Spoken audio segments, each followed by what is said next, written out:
Israel o el demonio exterminador de Palestina. Por Carlos Amir González, 9 de enero de 2024. Fuentes: Rebelión. La humanidad presencia hoy como nunca el genocidio y exterminio del pueblo palestino, de parte de las paradójicamente llamadas FDI, Fuerzas de Defensa Israelíes, que no son otra cosa que el brazo armado del Estado de Israel, que desde antes de mediados del siglo pasado, ocupan las tierras, desplazan y asolan en las mismas a la población palestina. Para esta primera entrega sobre el tema, tomaremos expresiones y documentos, que el profesor Alejandro Geim Franco en su libro El Calvario Palestino, consecuencia de la expansión europea, toma en su desarrollo entre los siglos XVIII, XIX, XX, hasta llegar a la actual situación en lo que va del siglo XXI. Lo mismo obedece a que esta trágica historia de Palestina no nace de generación espontánea, sino que tiene sus causas y raíces donde la siguen tratando de ocultar hoy día, perversos intereses de estados colonialistas e imperiales de época y el tejido del sistema del capitalismo e imperialismo globalizado de hoy, que actúa con su vastedad de medios de comunicación y enormes bóvedas de poder económico y político, para silenciar y comprar voluntades y para seguir poniendo bajo su égida gobiernos y políticos, profesionales de la mentira y el nuevo relato que hace necesario que frente a la hipocresía de los acomodaticios, florezca la verdad. Los empecinados hechos.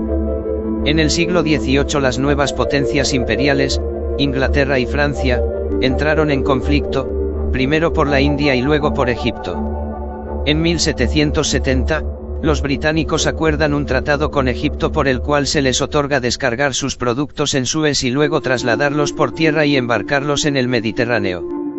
En 1798 el joven general francés Napoleón Bonaparte logra eludir la escuadra inglesa y desembarcar en Alejandría, con el propósito de establecer una base francesa en Egipto y cortar a los británicos la ruta con la India y el lejano Oriente. Esta expedición francesa ya llevaba en su agenda el traslado de colonos judíos a la región, teniendo en cuenta que uno de los financistas de la misma era la familia Rothschild. Un mes después, los británicos destruyeron la escuadra francesa. Napoleón se ve obligado a marchar con sus tropas hacia el norte, confiado en lograr el apoyo de los árabes, descontentos con las autoridades otomanas, de Palestina, Líbano y Siria. No lo logra y a esto se le suma una epidemia de tifus, lo que finalmente obliga a los franceses a evacuar Egipto. Estas acciones de ambos imperios reflejan la importancia geopolítica que tiene la región de ese rincón del Mediterráneo, la cual se incrementará con la construcción del Canal de Suez en el siglo XIX y en el XX con la importancia de los hidrocarburos que desplazan al carbón como combustible, al reemplazar los motores a explosión a la máquina de vapor, impulsora de la revolución industrial. Fracasada la misión francesa financiada por Rothschild y otros, circula por París una carta anónima de un miembro de la comunidad judía en Francia que expresaba: el país que proponemos ocupar comprendería el Bajo Egipto, con el agregado de territorios cuya frontera sería una línea que iría de San Juan de Acre hasta el Mar Muerto y desde el extremo sur del mismo hasta el Mar Rojo. Esta posición, que es de las más ventajosas, nos transformaría, gracias a la navegación por el Mar Rojo, en dueños del comercio con la India, sur y este de África, Abisinia, todos países riquísimos. Expresiones recogidas por Nahum Saakalou, pionero del periodismo hebreo, nacido en Polonia el 10 de enero de 1859. 1840 Las principales potencias coloniales europeas examinaron el problema del futuro de Siria.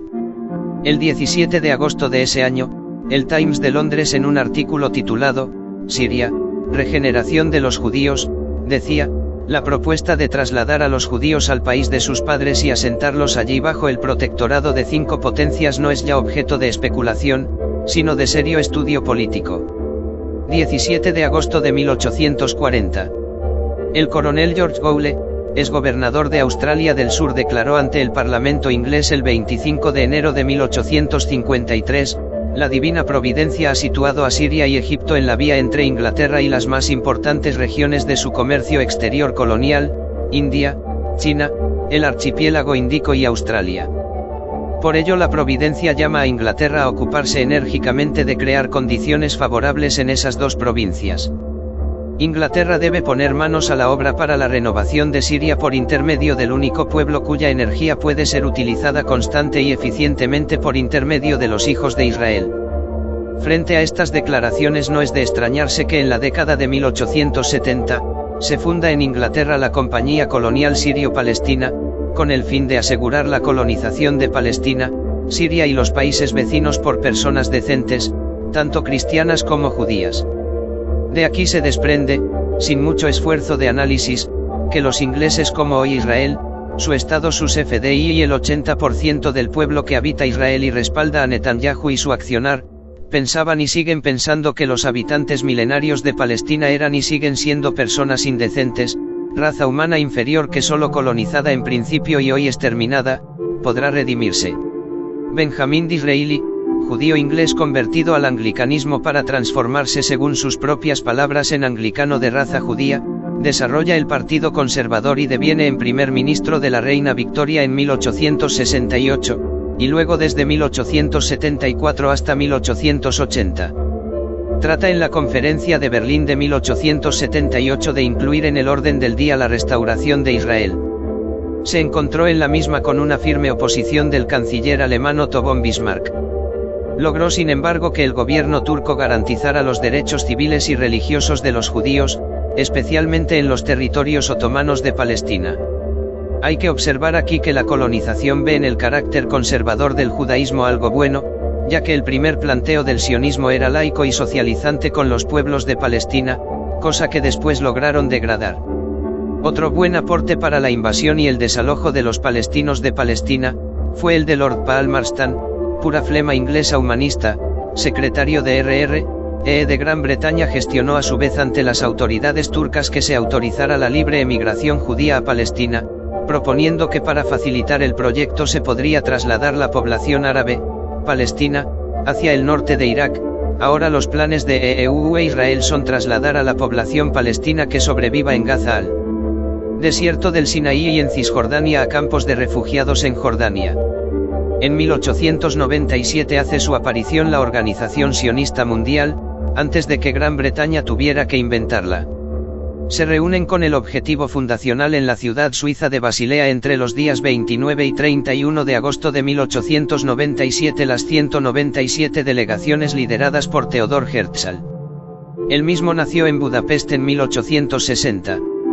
Estudió Derecho en Viena y se dedicó al periodismo, el cual le dio cierta notoriedad. Desarrolló sus ideas en un folleto titulado Der Judenstaat, el Estado judío. Este se convierte rápidamente en el texto fundamental del movimiento sionista. Intento de conclusión de esta primera entrega. Para quienes intentar engañar a los pueblos con una suerte de conflicto árabe-israelí en Palestina y en la región de Medio Oriente, ahí fueron la descripción de hechos históricos que configuran un plan frío y meditado de imperios coloniales que hace 3 siglos, vienen buscando expulsar de Palestina a su pueblo y construir allí a sangre y fuego como hoy lo siguen haciendo, ya en una fase de genocidio y exterminio abierto y desembozado.